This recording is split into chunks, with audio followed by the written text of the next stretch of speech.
Hello, friends, and welcome to the Exploring Washington State podcast. My name is Scott Cowan, and I'm the host of the show.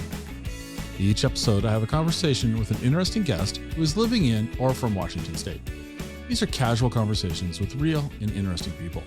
I think you're going to like the show. So let's jump right in with today's guest. All right, well, welcome to this episode of the Exploring Washington State podcast. I'm sitting here today with Chef Becky of Burgerville. Chef Becky, I got to tell you, I think Burgerville's cool. I always have, but I always thought it was an Oregon company, so I never would have reached out to you guys because the joke is we make fun of Oregon on the show. We're not going to do that today. We're going to be kind. But when your team reached out, when Burgerville actually reached out and said, hey, and then they go, but we're a Vancouver company. I did not know this. So they put us in touch with each other, and you are the executive chef. I'm going to probably just call you the grand poobah of the kitchen for the rest of this episode. But what I'd like to know, to just get started, is your path to Burgerville started when and how?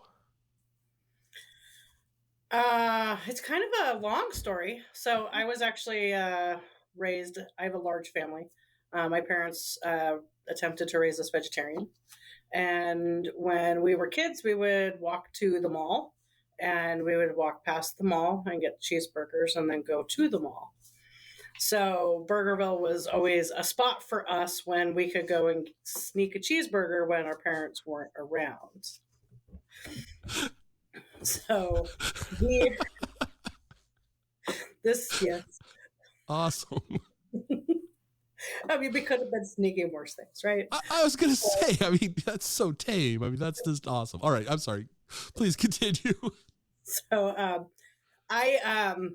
before I came to Burgerville, I worked at another local company, and a previous coworker who had moved on to another job, reached out and said, I had a friend ask me if I wanted to interview for this job, and I think it's better suited for you.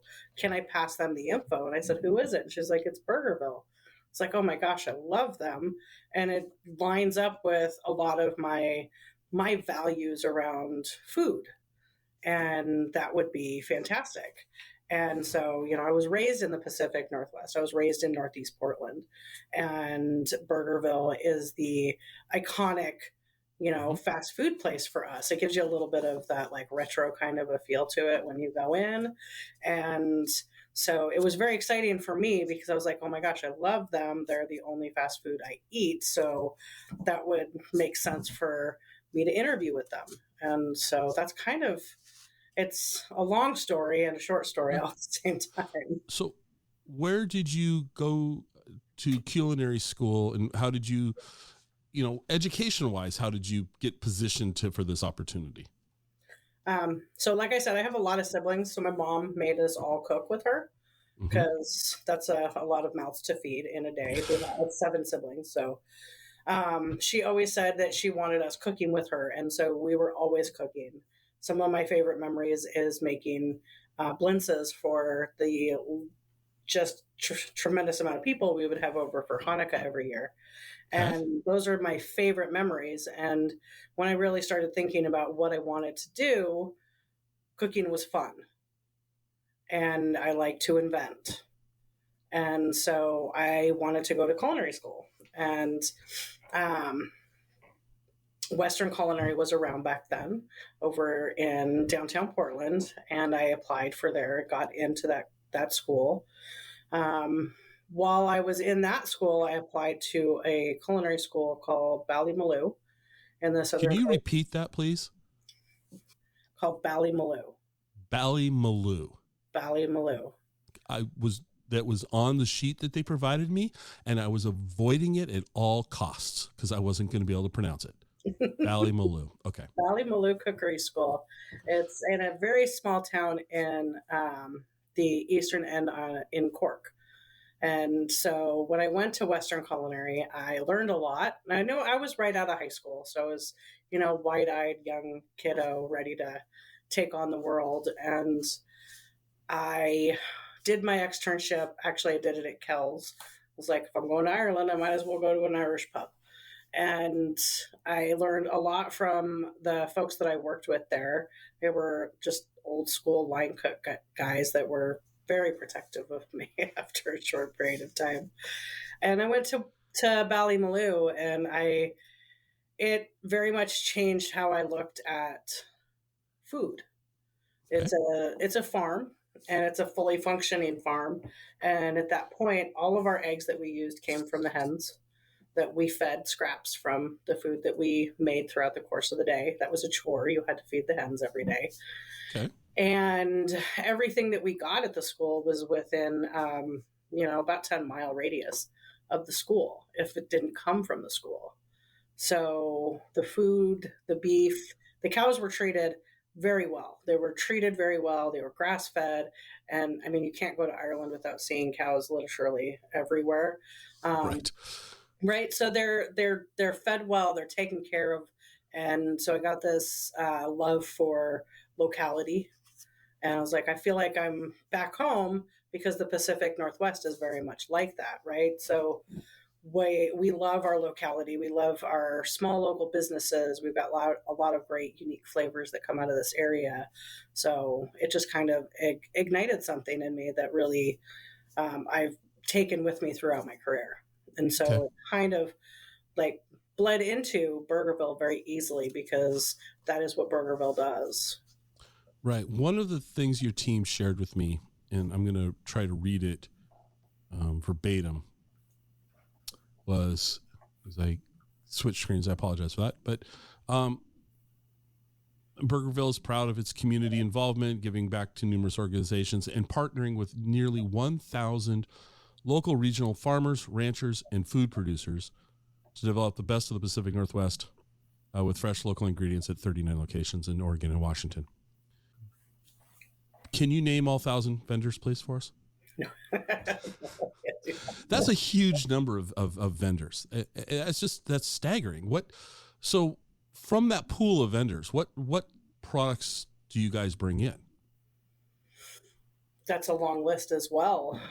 I do have quite a few vendors that I can name off the top of my head that we work with on a regular basis. Right. But a lot of that number is going to come from our seasonal items. And whether we use it one time or many times, we love to find either local farm, ranch, or business that makes something that is uniquely theirs and uniquely the Pacific Northwest. So whose responsibility is it to go and source? That's a lot of work to find 1,000 different. Thousands of placeholder. No, 10. Going and finding 10 vendors is a lot of work. It would be much simpler to call up the local food wholesaler and have the semi back up and shovel off all the frozen food into the freezer. So at Burgerville, who is responsible for that vendor procurement? How's that? We'll call it that. It's our supply chain director, Sierra Lamina. She is kind of my other half here. Okay. So I like to tell people that she gets the food, I play with the food. Perfect. But do you give her marching orders? Marching orders is a bad word, but go along. But do you say, I'm looking for turnips? I don't know. And you say, okay, go find me local turnips. Yeah. And she'll go out and contact local Southwestern Washington, Northern Oregon vendors, and bring you back some turnips and say, hey, what do you think of these? Wow. That's very, very much what kind of happens. So our food team, our foodie group is 3 people. Okay. And the part that really excites me is all 3 people have a very strong culinary background. She also has gone through culinary school and is trained and has worked on lines and, in lines in restaurants and has had that path, and then found that her passion was really playing with the numbers and playing with the products and creating relationships with the vendors. So that's really the focal point of kind of how I see her working with them is she has a strong relationship with the vendors themselves. And so if there's something that she's like, I'm not sure where to go to, she'll call up Surrey Farms and be like, hey, this is what I'm looking for. Do you happen to have a connection to it? Right. And Okay. so she's got a lot of people in her back pocket. So it very much is that she does have, and like in turn, she has primarily the relationship, but in turn, like the whole team has that relationship. And it's great because that team consists of our CEO, Ed Casey, who has a long history in the food business, myself and her. And it's the three of us that literally will like come up with some ideas for what would be seasonally accurate for that time of year and start I'll start playing with recipes and she'll start looking to see where we can get this done. Okay. We kind of bounced ahead there. Sorry about that. So you finished up culinary school. You ended up applying for the Burgerville job. There's a few in between that. Yeah, but you're obviously at Burgerville now, so okay. Mm-hmm. Now, when I don't know much about the food industry, so I've got this, very low level set of expectations here. I mean, I just don't know. So I might be asking you something silly here, but Burgerville, just the name of it, it's a burger place. So you kind of know your path. You're sticking kind of to that. I don't want to call it fast food, but we're sticking to that, that burger fry, beverage motto. You're not, I don't think you're bringing foie gras into the menu at any time, I mean, I might make it at home for my family, but yeah, but no, Burgerville's got this. So, but what I like about Burgerville is, I want to say the last time I was there, which was a long time ago, because I don't get down to, well, we need to talk about locations. I'm putting in a request that you guys come into the Wenatchee market. I think you need to just expand. There, I said it. But I don't get down to Centralia is the closest one to me, probably. Whenever I go through Centralia, not the time that I would normally eat at Burgerville. So it's been a while, but I want to remember. This is bad memory, but I want to remember the last time I was there. There was like asparagus being served, mm-hmm. And I thought that was really, really cool. Like that's a cool, like I didn't see that coming. Like, what do you mean I can order a burger and asparagus? That's kind of cool. So if was that your idea? That's been around for a while. Okay. Well, we have. You can take credit. You can take credit. I'll take credit for it because we've slightly revamped it so that it is gluten free. Okay, so kind of hit a broader audience of people. When you bite into it, you can't tell that it's gluten free. Uh-huh. But all the folks that don't eat gluten can also have it. Right. So I think that's cool that the company has this. They give you this latitude to try things that are very. You're not going to. I don't know how you would do asparagus year round. I don't think physically it's possible. So it's a very short window of time that Burgerville can deliver that product. So my question around that is, how do you train a crew at 39 different locations to be nimble and say, okay, it's May and we're doing asparagus, and in June we're going to be doing something completely different here. How does Burgerville go about training these crews, because you're giving them new things to cook seasonally? We are always assessing and evaluating and updating how we train folks, right? So because I can't personally train 1,500 people. It's not possible. So what we do is we do create a lot of training materials. So you'll have a booklet that gives you the information you need for managers. They know what items come from where, mm-hmm. What local vendors we're using, right. And what the how-to. And then we have training videos. Right. We make those in-house. And so it's literally me. Sometimes I can talk somebody else into doing it. We get some variety of folks and they come in and we go through the whole process, right? This is what the case looks like. This is how you're going to receive it. This is how you're going to prepare it, and all of the ingredients that go with it. So they have a step-by-step. And then we also train our managers. We do train all of our managers at once so they can come in and they can see what that step-by-step process looks like. And they have then the ability to train the next round of managers, and they can train their crew, and it kind of goes down from there. So we have multi layers of how to do it, and it really comes down to trying to find as many ways as possible, because we all learn differently, right? Some people read a recipe and can start going on it right away. Some folks really grasp the information better from a training video because they're very visual and they want to see how it's being done. And some people really got to be in it and do it.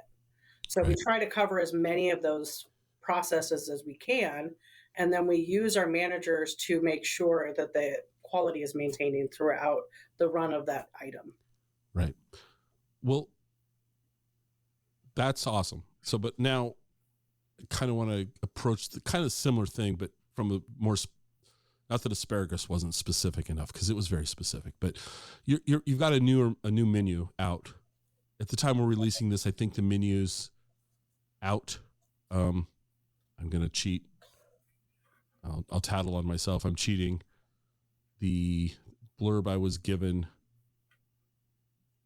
I can't find the blurb. Help me out. When is your holiday menu? Our holiday menu is going to actually start on Tuesday. Yep. On Tuesday. So it's not out yet. So, and this episode will come out after Tuesday. So you're not sharing anything other than with me. You're going to trust me for a few days to not share your secrets. But I'd like to talk about the holiday menu that's current, what's going to happen. Walk me through at a high level the process that it took you to design that menu, the trials and tribulations of coming up with this, and then finding if it will scale to 39 locations. Some of these are like long-standing classics that we've had for a very long time. Okay. And we are always looking at and adjusting how we do expand things out to 39 locations. Because in all honesty, you can't take every single recipe and expand it out to 39 locations, because you have to look at how it's actually going to function and the flow in the restaurant and how they're going to actually work with it, hands-on. So when we're looking at that, so I like to start with our rosemary fries. We've had them for a very long time. They are a classic. People love them. I have Mike Sierra, who we were just talking about. Her son is already excited. He's been excited for 2 months in anticipation for these things. So the rosemary fries, the rosemary sea salt fries, we actually infuse oil in the house in restaurant. So they're going to take fresh chopped garlic, fresh chopped rosemary, and then a hint of chili flakes, and they're going to mix it in with oil, and they're going to let that infuse for a full day. Okay. So that garlic and rosemary really permeates through the oil. And then we are going to take some shoestring fries, which are really thinly cut fries, and we're going to fry those, and then we're going to toss them with a little bit of that oil and Jacobson rosemary salt, and then toss that all together and serve it to the guest. And so that does have the oil and how they're going to do that, because heavy pieces fall to the bottom. So you got to constantly work with newer employees to train them that they got to stir it up and make sure that they're not over oiling it, right? Because it's an oil-based sauce. So the last thing you want is somebody to get a container that's got oil in the bottom of it. Right. So that is one of the items that we're going to have. And that's great because people love this during the holidays. It makes them feel like they're, being a little, spoiling themselves a little bit and, being a little luxurious with what they're eating. Right. Cocoa peppermint shakes. We have a cocoa peppermint shake and a sundae. And that is the epitome of the holidays, right? Everybody, that really is. We've tried different things during the holidays, different flavor profiles, and it really comes down to our guests really want their cocoa peppermint. Okay. And so that one is a huge hit with everybody. My sister, one of my sisters, it's her favorite shake. That and the Marionberry are her favorites through all of our shakes. And that gets blended with holy cacao, chocolate syrup, and their Mary Mint syrup. which I like to say because it's kind of fun to say. And we blend it together with crushed peppermint candy, so you really kind of get not just that peppermint flavor, but those little kind of crystals of candies throughout the whole shake. Right. And then it gets garnished with the whipped cream and the candies on top. And then I like to call it its little brother, the sundae, which is a chocolate sundae, and you get a little bit of those peppermint candies on top. And so that is for our desserts. And this year we are going to have a new holiday burger. Okay. And that is called the Holiday Piquant Cheeseburger. And that one is going to be fun because our crew are already having fun playing around with how do you say it. Right. And right. Like, what is it? And I was like, well, it's actually a sauce. And it's French. It's a sauce. And it's typically made like a sour cream based or a mayonnaise based horseradish sauce. Okay. So it's got a really bright, sharp flavor to it. So our Piquant cheeseburger is going to be our country natural beef. And we're going to put a Face Rock aged white cheddar that has black pepper mixed all the way through the cheddar. That's going to get melted right on top of the burger. And it's going to be served on our Franz bun with the horseradish aioli. And then it's going to get a little bit of red onion and a nice amount of arugula. So you get a little bit of that bright kind of peppery flavor from the arugula, and that kind of blends well with the cheese and then the horseradish. That sounds amazing. But like if my mother was listening to this, I could see her go, "Oh, that'd be spicy. I wouldn't try it. It might scare her off." My mother thinks, "Sorry, Mom, if you're listening," and she's not, but well, she might. She says she doesn't. And I believe her because I have to help her with her phone, so she's probably not listening. But my mother thinks conventional black pepper is spicy, so she avoids all things spice. So that I'm channeling my mom here. So does Burgerville's audience like these? You're pushing the envelope a little bit for what you would get at your traditional drive-in fast food place, right? It's okay. So we are pushing it, and I like to push people's buttons. You can ask my mom. Right. My father also thinks that conventional black pepper is too spicy. So that is always, because of that, I always kind of have it in the back of my head. Horseradish does have a spice to it, but it kind of goes away right away. Yeah, and exactly. Like we have been pushing a little bit on what we can serve in a drive-through, what works really well. And this will be a fun experiment to see how horseradish lands, because I think horseradish can be something you really love. My family loves it, absolutely loves it. Yep. And some folks are indifferent to it. And then you have folks that are like, nope, not me. I'm not going to do it. But I did challenge a couple of my coworkers, and by challenge, I mean kind of made them try the burger. We cut it up. When we did the training for all of our managers, I requested that everybody take it one bite only, unless they were either allergic to an ingredient or plant-based eater. Okay. And 3 people who are like, I don't like horseradish. I don't like Wow, that's really good. Okay. Because it does have a little bit of that flavor, but the horseradish isn't meant to be so strong that it really kind of, that kind of really harsh, like spice that hits your nose right away and kind of makes you sneeze. It's not going to be that spicy. Okay. Yeah. But I think this is awesome that you're pushing the envelope. So I'm going to ask you a question you may not want to answer. Just full disclosure here. I'm putting you on the spot. Have you ever had an idea? You're like, and let's just say, hey, we'll put horseradish sauce that sounded good and it bombed. there's always the idea of something, right? I Yeah. was actually just having this conversation with one of my crew members this morning. Um, Not every idea works. Mhm. Right. And this is why we vet every recipe Hmm. before it comes out. So um, we have we have had burgers that are more successful and some that are less. Right. Last summer, not this past one, but 2022, our Hmm. Walla Walla burger, Hmm. we kind of changed it up a little bit, and we'd never actually done an onion ring burger before. Right. We're like, we have them, we might as well do it. Let's do it. And it was, I, I thought it was delicious. Hmm. Our A lot of our folks that we work with thought it was delicious. We're always trying to get people to put an onion ring on a burger. It all made sense to us, and Right. it sold fine, but it did not sell well.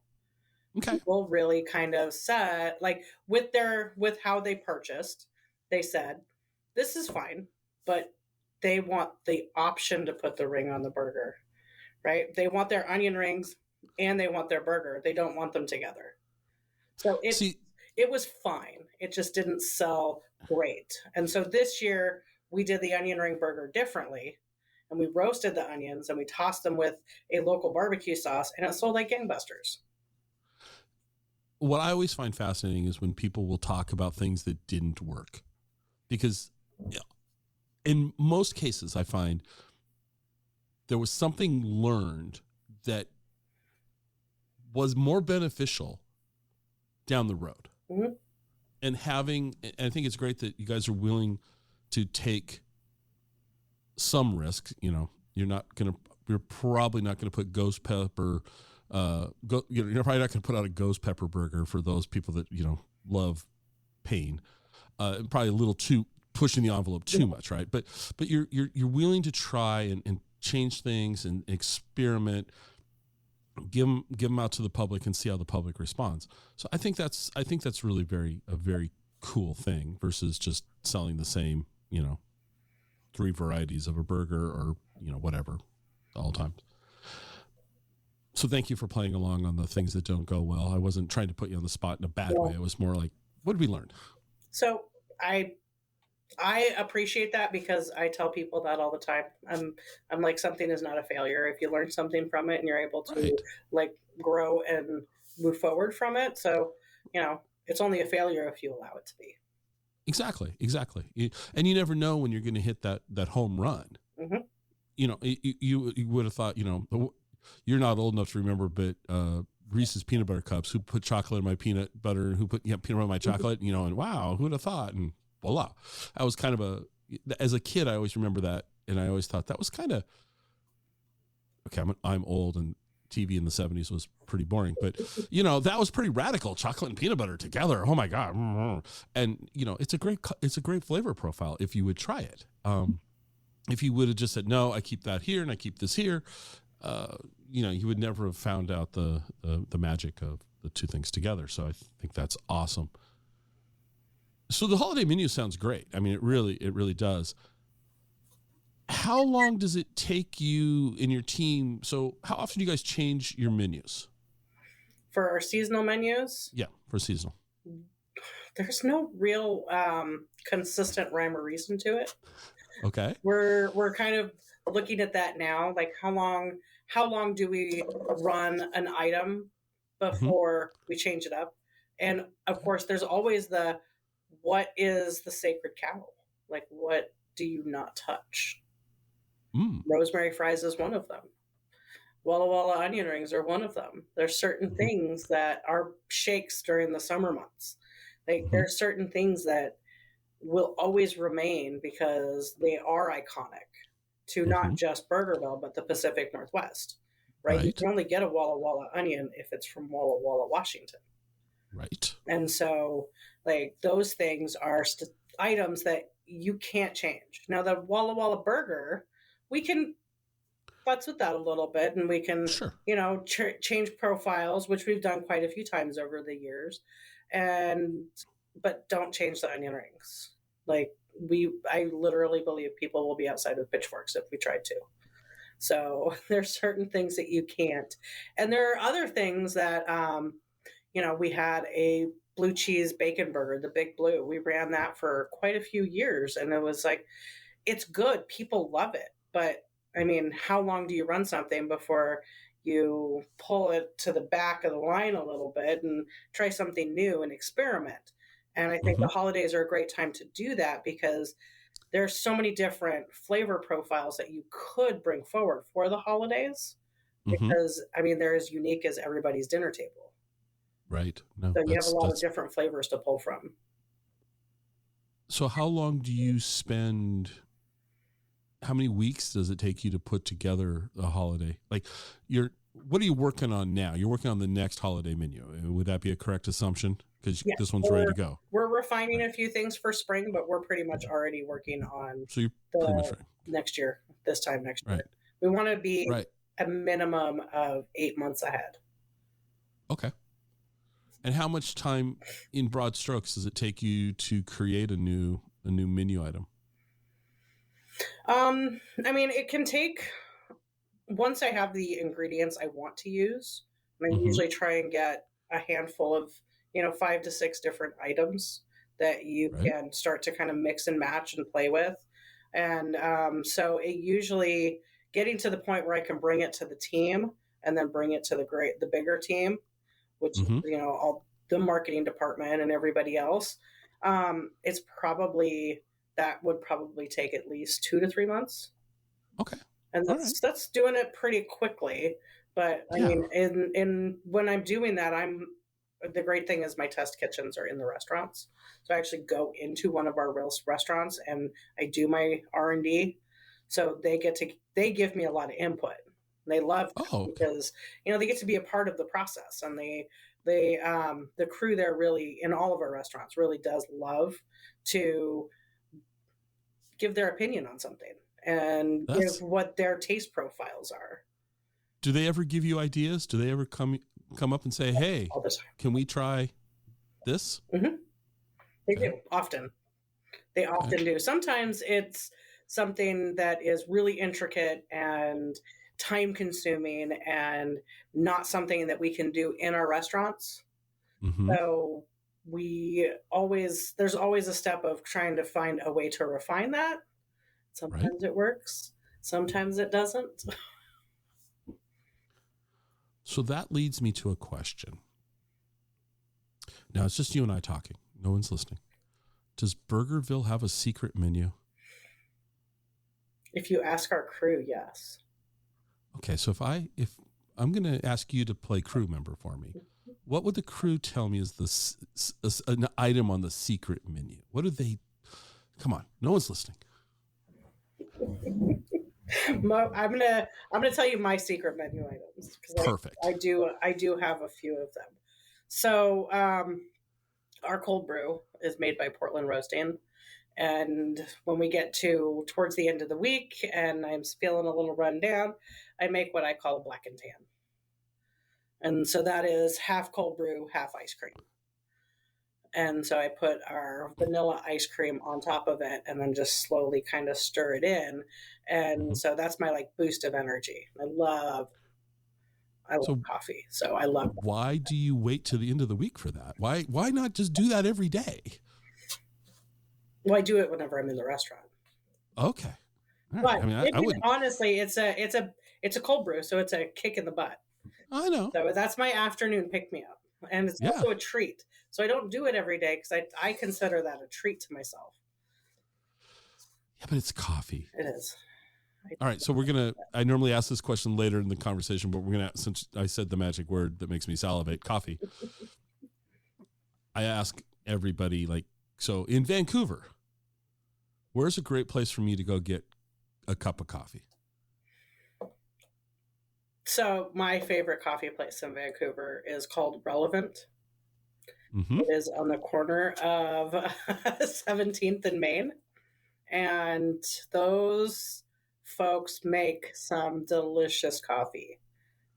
So if you and I were walking into Relevant, what would you be ordering? I don't order. I go in and say hi, and then they make my drink. Okay, so they know they know your name. It's like cheers. I love it. I love it. So what would they be handing you? Coffee, and I was like, just tell them it's for Chef. It's fine. Okay. I also love the flavor of coffee. And when you have a good coffee, which we have in the Pacific Northwest, I want a latte. I want like Okay. a whole milk latte with 4 shots of espresso. Solid. Solid. I'm a black coffee. I don't like Mr. Coffee black coffee, but I'll drink an Americano. That's fine. I'll drink a pour over French press. I like good. I'm not a fan of the light roasted third wave of coffee that's out there. I kind of like my coffee. I can put a spoon in it and the spoon will stand up. I mean, I like good thick coffee, and that's a solid place. All right. That's good on you. That's been named before. I've been there. Okay. So since I've been there, I got to ask you, I'm going to put you on the spot. Name another place in Vancouver area that I might not have been to. Give me a second one. That you might not have been to. Mm-hmm. Vancouver proper? It can be anywhere. You tell me. You can. I'm going to break my rules. You can even tell me one in Oregon. Well, by my house, I do love Lionheart Coffee. Lionheart, okay. They do a really good coffee. They're the crew there are they're wonderful. It's like walking into Relevant. I like going into a place that is local and like they don't have to have a connection with me, but I see them and they have a connection with people around me. And I will go out of my way to find a small mom and pop coffee shop wherever I go. And that's how I choose to spend my money on coffee. So there's a couple of coffee shops. I like Tiger Paper. I think they're still open. And that was, I don't. That's not one I've heard. No, that's in Oregon? No, that's in Vancouver. Is it? No, that's not one. It's over by the Blind Onion off of Mill Place. Okay. I'll go. All right. Well, since we said the magic word coffee and you've given me some great coffee places, let's segue into Burgerville's doing breakfast now. How's that? Yes. Hey, the segue kind of works. It does. So first question about Burgerville and breakfast. What coffee does Burgerville serve? So for our hot coffee, we serve Portland roasting. Portland roasting. Okay. Yep. They do, they do our regular and our decaf. Moose Hollow and Tillicum is Tillicum Crossing is the decaf. And we also have canned cold brew that we just started. And this is with our breakfast restaurants. It is a Relevant cold brew. It's their main street. It's got a really nice bright flavor to it. Okay. So that would be our coffee beverages that we're selling. Okay. And so what was the aha moment for Burgerville to get into the breakfast game? So we had breakfast before, and so don't hold me to the dates on these, but in the mid-90s. Just down to the nearest hour is fine. In the mid-90s at 11:50 p.m. Burgerville came up with a really awesome breakfast menu, and it really was a very good menu. And then it didn't change for 20 years. There was some specials that they ran, but fundamentally what the offerings were really didn't change very much. And when COVID happened and everybody our way of life changed, the amount of time people could be in a building together changed. Breakfast was at that point the least profitable part of the day. And so it was easier to drop breakfast off and focus on lunch and dinner, which is where the rest of the world was kind of focusing their time anyway. Right. And so breakfast did go away. And when this last year, everything kind of feels a little bit more normal. And we've got guests that are kind of knocking on the door going, so when do we get breakfast back? We would like breakfast back. And our guests are not shy. So they were very blunt about how much they wanted it back. And it gave us the opportunity to really look at what the offerings could be and how to create something that would be like really easy for our crew to confidently execute, and Mm-hmm. our guests would love it. Okay. So what's the new menu? our new menu. So we have your standard favorite, an egg and cheese sandwich, a bacon egg and cheese sandwich, a sausage egg and cheese sandwich. Our sunrise burger is a very popular one. I'm very proud of this one. It's meant to be a very hearty breakfast. So it's a full quarter-pound burger, and it's got a fried egg, face rock white cheddar cheese, and bacon on it. Solid. Yeah. Solid. We have what we're calling our Crunch Breakfast Biscuit, and that has been a very popular item. And so it's a biscuit. It's a light, fluffy, delicious biscuit, and that's got a fried egg, face rock. It has a hash brown, has a little bit of red onion on top. And then you can add bacon to it, or you can add sausage to it. That sounds great too. And it's really good. I've had several people look at me and be like, "Why are you putting onions on a breakfast item?" I was like, "Because onions are the foundation of all things cooking." And then I tell them, I'm like, it can be a little bit of a heavy sandwich, right? You've got a fried egg, you've got a hash brown, you've got a really rich, unctuous cheese on there. The onion adds a little bit of sweetness, and it kind of breaks up some of that like really kind of heavy items that are on there, and it just gives it a really nice flavor. Yeah, no, that sounds. I mean, that sounds really good. You're doing a breakfast burrito, I think. Yes, we are doing a breakfast burrito, and that burrito is we use Wilcox Eggs, which is a local company, and Penny's Salsa, and Penny's is actually out of Sumner, Washington, and we're going to take that and we're going to put fried potatoes.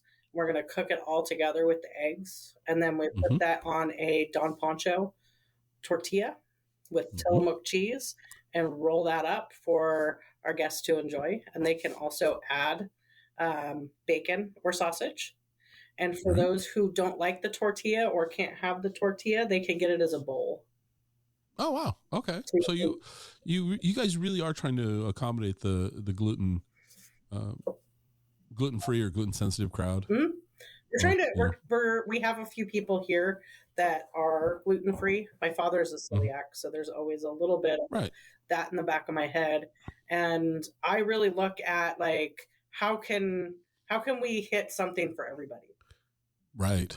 And then we finish the whole thing off with, you can get biscuit, just a biscuit if you want, and you can get that with butter and honey or butter and jam. And then we have biscuits and gravy. So you can get a nice hearty breakfast with biscuits and gravy. And I love that because we put a lot into making sure that gravy was really robust and flavorful. Right. And it's not something, it's tricky. Gravy is a very passionate thing for everybody, right? Eggs are emotional, I tell people. Gravy is emotional. Like people are they hold to what their idea of the best egg and the best gravy, and that's every gravy that's in the world. Like, so we put a lot into making sure that gravy would be something that people would be like, "Oh, I get the herbs, I get the spices. Like, this is really good." No, I'm kind of regretting not having breakfast this morning. Bad on me. I should have been better prepared. So, second question I always ask my guests, and we just did breakfast, so now we can shift to lunch.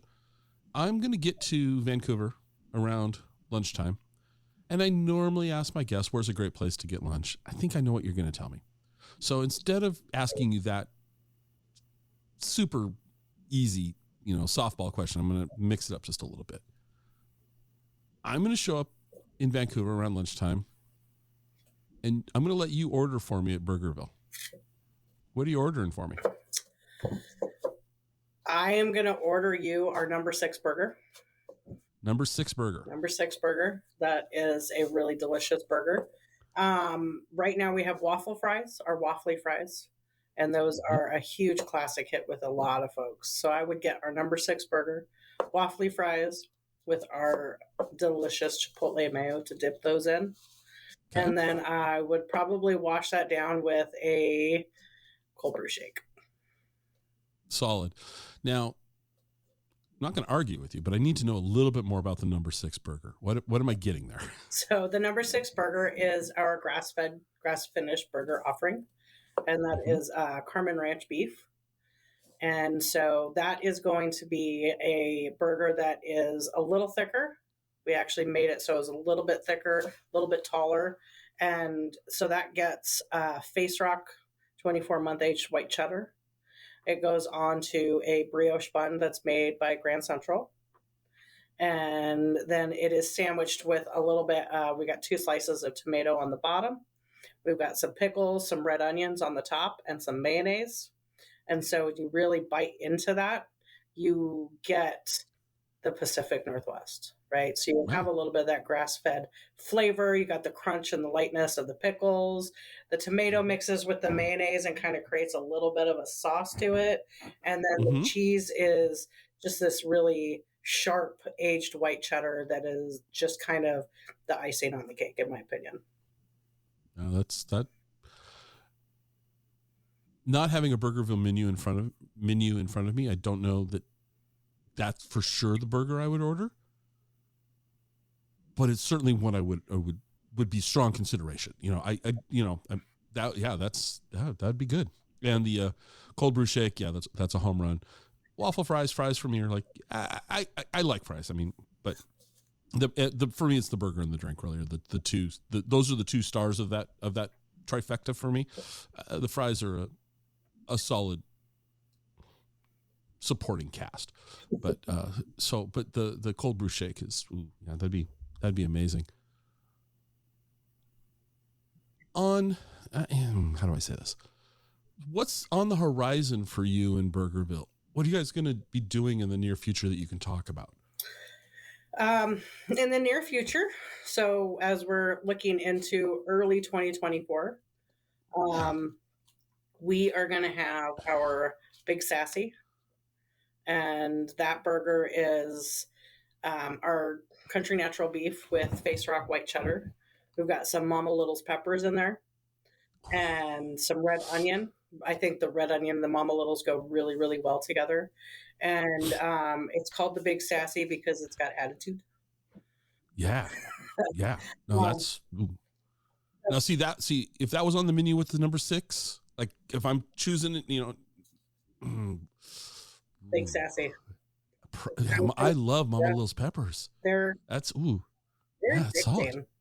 Yeah, they Somebody, are. They're my friend last night was like, "I've never heard of those." I'm like, "They're kind of like pepperoncinis, but bougier with more attitude." yeah. A dear friend of mine who I used to work with, he knew the guy that started that company, and so we got them really early on. And my friend's name, his name was Jim, and Jim would go, "Here, have some of these." I'm like, "What are these?" He goes, "No, trust me, try these." And every time I'd go visit him, he's like, "Here's more." And it's like he was just handing me, cases of it. I'm kind of kidding, but jars, multiple jars at a time. We are not shy Yeah, with giving samples out, them Mama Little's people. yeah. Anytime they visit us and we talk to them about using their peppers and something, they usually show up with like a dozen or so jars of something. So how often do you tell them that so that you get another jar to take home? I mean, I try not to be too greedy, but they love to share their food, which is yeah, kind of how I grew up. My mom yeah. my mom was always That's like, super. whatever life event happened, just feed them. Right. No, that's yeah. This isn't your wheelhouse at Burgerville, but I can ask: is Wenatchee going to get a Burgerville next month? No, not next month. Okay, so what do we have to do? What do we have to do to get Burgerville to consider more northern exposure into Washington State? I mean, What do we got to do? I Help me. never say never. We are looking to expand more into Washington, Mm-hmm. into northern Washington, and into southern Oregon. I don't have details, but it is something. Just come up north. Just come New York north. is Don't go something. down south. Don't go south. Well, my brother has a house in Bend, and he would like us to come down south. I would love to be closer into like the Wenatchee and Spokane and Tri-Cities, and those are my places. Like, don't hold me to that, but well, I know. There's conversations of like there's so much of Washington that we could move into, and so I wouldn't be surprised if you saw that in the next probably 2 years. Well, just when we get done with this, I'd like you to just pick up your phone and call the head of the company and say, I just talked to Scott. He demands a Burgerville in Wenatchee. I'll tell you what, I'll give him two options. I'll just go tell him when we're done. Yeah, I'll tell you what, even Tri-Cities. Yeah. But Wenatchee. Okay. Huh. I had a good friend from Wenatchee, so Wenatchee holds a special place in my heart. Yeah, it's a great place. I'll start dropping those bombs in his ear. Yeah. Just yeah. So when you're not working as the head chef and coming up with these ideas and bugging Mama Lils to give you samples and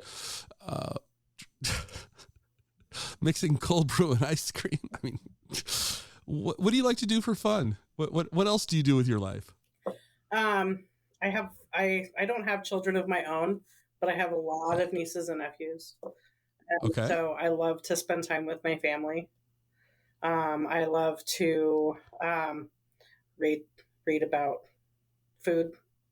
I drive a lot, so I listen to a lot of books on tape and a lot of podcasts. And so I love to listen to Michael Ruhlman books because I love how he talks about food. And he's a nerd. He's like my kind of nerd. So I like to listen to those books. I like to listen to Anthony Bourdain reading his books to me. I saw that. I have a couple of books on tape that he narrated. So my Bible, The Kitchen Confidential, and Medium Raw. And so I love to listen to those things. I'm a huge true crime buff, so I'm either listening to stories about food or true crime. Okay. Or was watching stories about true crime. Okay. I'm going to share a story with you that I've shared on the show before. So hey, listeners, I'm going to be talking about Bourdain for 2 minutes. You can tune out and fast forward. So many years ago, 15 years ago or so, I was, I had to be more than 15 years now. Anyway, 15 to 17 years ago, my daughter had just moved in with me, and I was a single dad. I had 2 teenage kids, and I was a real estate agent. And real estate can be really hard when you're getting started. So to make ends meet, because I had 2 kids and they like to eat, I took a job as a chauffeur, and I worked for a small limo company in Tacoma. I was living in Tacoma at that time. And so the owner of the company and I became good friends. And he wouldn't make me drive like the stretch limo and take all the bachelor parties or the bridal showers out. I didn't have to do any of that work. I typically drove people to and from the airport. Did a lot of, luxury ground transportation. One day he calls me, he says, hey, I got a job for you. You need to drive to Portland. I go, okay, who am I picking up? He goes, you're picking up Anthony Bourdain. I go, no, I'm not. He goes, yeah, you're picking up Anthony Bourdain at a hotel in Portland, and you're going to drive him to Seattle. And you're going to pick him up in Seattle the next day, and you're going to drive him to the airport. Well, my daughter at that time, I think she was 13. I could have given her to Anthony Bourdain, and she would have been completely. She loves Anthony Bourdain, head over heels in love with Anthony Bourdain. Still is to this day. I think her prized possessions are her Anthony Bourdain books. I'm not joking.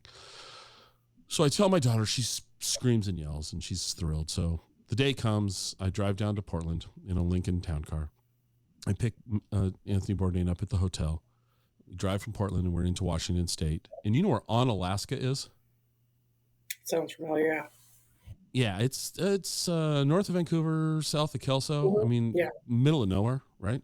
About Onalaska goes, hey, the next exit, can you pull over so I can get a cigarette? I'm like, yeah, okay. So I pull over in Onalaska, Washington. And you live in the area and you don't even know where it is, right? Yeah. So think about this for a second. Yeah. And I got Anthony Bourdain in the back of a Lincoln Town car. And I pull into a gas station, and I pull away from the pumps because, you can't smoke at the gas pumps. And he goes, no. Can you pull around back? He goes, my wife doesn't think I smoke and I don't want anybody to see me. And what went through my head was, you're in Onalaska, Washington. No one's going to know who you are. Well, so I pulled around the side. He goes, this is fine. Gets out of the car. I'm not joking. 6 people showed up out of nowhere. Like they sprouted out of the ground. He's having a cigarette and these people come over to him like, oh my God. They're just, like you would be if you met him, right? I mean, oh my God, like, oh my God. And, he finishes his cigarette. He's gracious. He's kind. I get him back in the car, kind of shoo him away, gracious and kindly. And he goes, that's my life. I go, I had no idea. He goes, yeah. He goes, that's why I want to go around pack. I'm like, I'm sorry. He goes, yeah, it's okay. It's all right. And so we hadn't talked much from Portland to Onalaska, but my daughter was begging me can I just get his autograph? That's what my daughter wanted, right? And I'm trying to figure out how to ask this question. And so I said, hey, yeah, I hate to be that guy, but I'm going to be because it's my daughter. My daughter would love an autograph. He goes, okay, sure. He goes, does your daughter have a phone? I go, yeah. He goes, let's call her. So I call my daughter on my cell phone. I hand it back to him. He's sitting behind me in the car. And I can hear my daughter playing his day because she's screaming her head off. I mean, she's just, it's like those pictures you see of women when they saw Elvis or the Beatles. I mean, it was that. And he's like, well, why don't you and your dad come to my thing tonight? I'll get you guys tickets. And, and the limo company has a rule. We're not allowed to take gifts from writers. And I'm like, I can't. He goes, no, I'm not going to say his exact word, but it started with an F. I've met him. I know. I did get an opportunity to meet him. Okay. So, I mean, he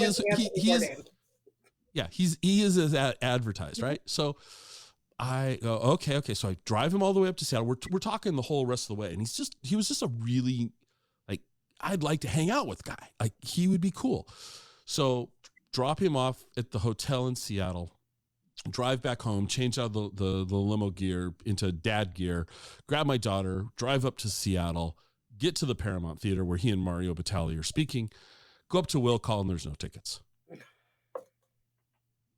My daughter, devastated. I'm begging the Will Call guy to just go find him. I'm explaining my story, and the guy's looking at me like, if you're full of it, you're really creative.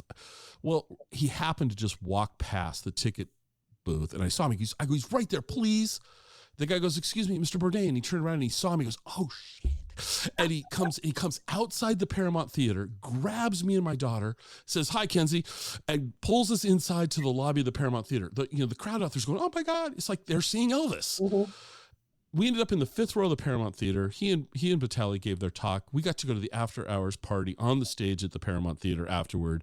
I am father of the millennium because my daughter has she got to meet him and talk to him about Morocco because that's where she wanted to go. There's photo proof of this happening, blah, blah, blah, blah, blah. So that's my Bourdain story and how it relates to Washington. And that's why he's on the wall, because everything back there is Washington state related in some way. And that's a map of Seattle with Bourdain silk screened over it. Okay. There's my, now listeners, you can tune back in. There's my story. I met him, I think it's the same time you're talking about. So it was about 17, 18 years ago. He was doing a show in Oregon or in Portland and in Seattle. And he came into the Virginia Inn, the old Virginia Inn. And in Seattle? In Oregon. We had one. Well, okay. Seattle has a Virginia Inn too. They do, but we had one. It was downtown by Pioneer Square. Mm-hmm. Seattle has Pioneer Square too. It moved a little bit, but he came in and got to chat with him. He actually did a whole wine dinner, and my friend worked at the Heathman at the time and Vital Paley did the whole dinner with him.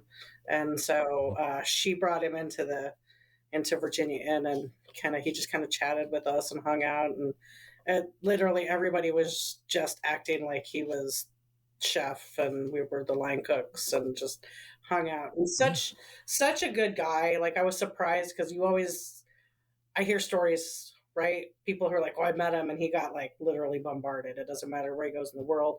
Everybody knows who he is. Everybody just gloms onto him, but everybody gave him the respect he deserved. I was really surprised because the other time I met him, that's not what happened. But everybody was just really cool and calm and collected, and he chatted with folks and kind of moved around the audience, and it was nice. He was who he was, but deep down he was a really, really good human being. Yeah, he certainly, in my 3 hours in the car with him, I mean, and then picking him up in the car the next morning and then I had to pick up Mario Batali and take him to Boeing Field for a private jet flight to wherever they were off to go. He was great. Yeah. He was a real memorable, person in my world. So I think we're getting probably close to the end of wrapping this up. So have we covered all things Burgerville? I believe so.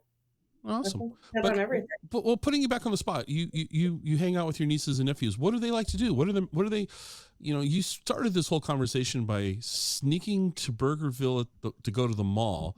What are the nieces and nephews up to? What do they like to do?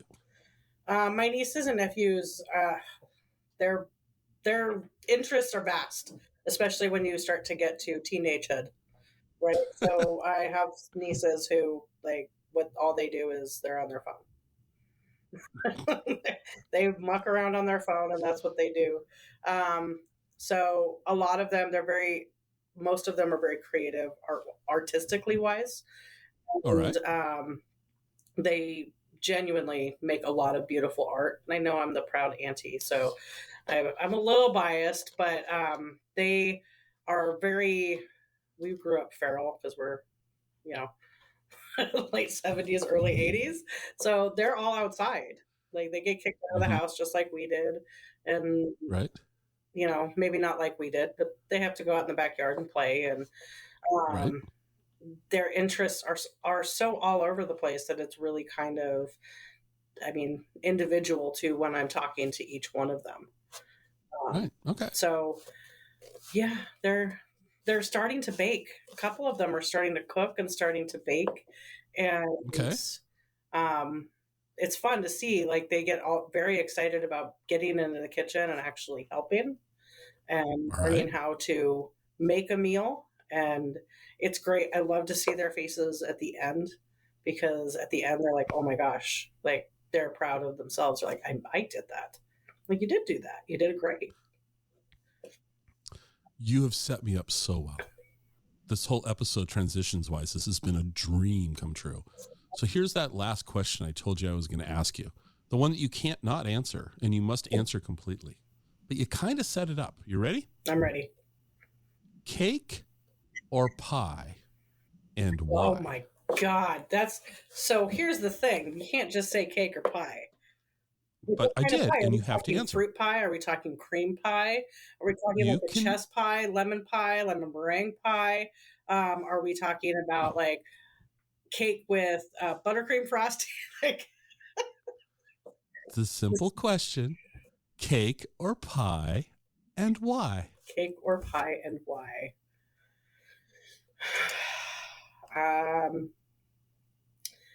Pie. Specifically chocolate cream pie. Why? Nostalgia. Okay. We did not. There's no wrong answer. We did not grow up with pumpkin pie as the prominent pie during Thanksgiving.